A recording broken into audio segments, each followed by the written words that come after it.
Welcome to Epic Entrepreneur. I'm joined today by James. James is the Managing Director for MTM Consulting. For 40 years, MTM Consulting has helped education providers to thrive, whatever the economic climate. James, the top 3 things that you feel have made you successful in business. One of the first things I did was to assess my strengths and weaknesses. What am I good at? Where are my expertise?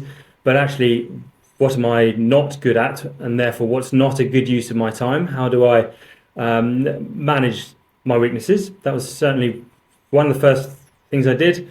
The other thing that has really changed my outlook was actually having time off. We talk about business owners on the golf course all the time, and we mock them for how long they spend on the golf course. But I was stuck. The world was imploding, and my neighbour in the office next door knocked on the door and asked if I'd like a round of golf. Well, I couldn't possibly consider a round of golf. Not that day, not with everything that was going wrong. About an hour later, I decided, you know what, I'm done. I can't do this anymore. So I knocked on the door and said, you know what, I'm up for this round of golf. Halfway around, when about the 4th or 5th hole, I thought, that's where I've been going wrong with this project I couldn't complete. This is how I need to change element A and element B, and actually it's just taking some time away from the coalface was life-changing for me. That's only 2 things. The third thing was make a decision. It might be the wrong decision, but if you make the wrong decision, you can fix it. If you don't make any decision at all, then nothing happens. Or the wrong thing happens, or everybody else makes their own decision on their behalf, and you then have to try and find out who's done, said what, and resolve it from there. So it's just easier to make a decision of some sort. What would you say has been your biggest challenge, and what have you done to overcome it or maybe minimize it? As we've grown, we've always had new challenges, and as soon as you learn how to resolve one challenge, you've grown beyond that stage. So 5 years ago, we were a 200k enterprise. We turned over 200k. This year, we've turned over 1.4 million. The challenge we have now is that we didn't build a back office fast enough during that growth period. So we're now having to pause just a little bit and get all our systems and processes aligned. And the challenge now is that back office costs money to implement. So managing cash flow, you talked about money and people. I think we've got the handle on the people thing at the moment, but the money thing is a lot harder. There's a great quote. I can't remember who said it, but it's just, new levels bring new devils. And it's that idea of every time you grow, there's a new challenge and you overcome that, and then you're ready to grow again. Sounds like you've experienced some of that grow plateau over the past few years.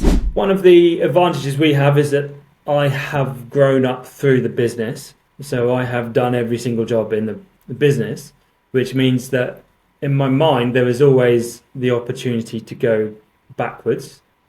So if we do need to pause here and retreat a couple of steps, we can do that.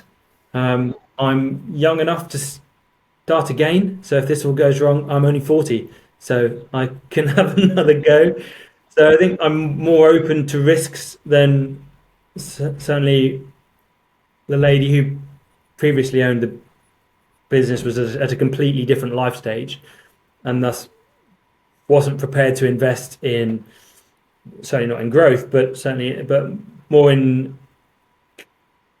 things she didn't understand, such as technology, and computing was a step forward for her. So whereas I think that the challenge is to stay ahead, particularly in our industry where I'm a data analyst, we're a data business. Those tools and technology is changing all the time. How do we make sure we're ahead of it? Is there anything else that you've had to learn, or any kind of way you've personally had to grow to reach the level of success that you have today? Always said that I've got no idea what I'm doing. And I still feel that in many ways. I don't believe in luck, because I think you make your own luck. But what I have found is the attitude of me having no idea what I'm doing means I listen to everybody and I learn something from everybody. And if anyone asks me how much I know about it, and I say, oh, I don't know anything, then they tell you everything they know, because they're trying to help. Whereas if you say, oh, I know most things, or I know about this, then they'll then tell you the one thing that they think you should know, which is great. It's very kind of them. But if you say, well, I've got no idea what I'm doing here, then they'll tell you everything they think you need, and you can just learn from everybody else's ideas. I'm not saying all ideas are brilliant. What I am saying is you have to synthesize all the ideas that are offered, and in fact, they often come up at a later date. Oh yeah, I was having a chat with John and he recommended doing this.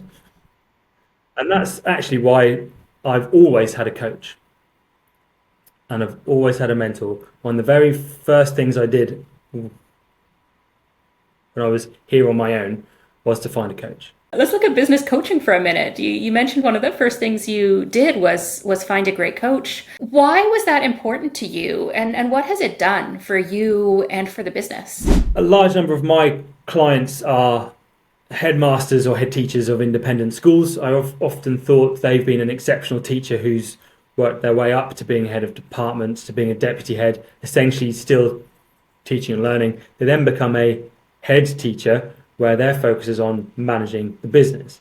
In many cases, multi-million-pound enterprises internationally. And that's not their expertise. That's not their background. I'm exactly the same. I started off as a junior analyst and have evolved into the managing director of what is now a million-pound enterprise. So I'm always learning, asking for help, finding sources of knowledge, of wisdom. I find a coach really helps as a sounding board. I've got this idea. What do you think?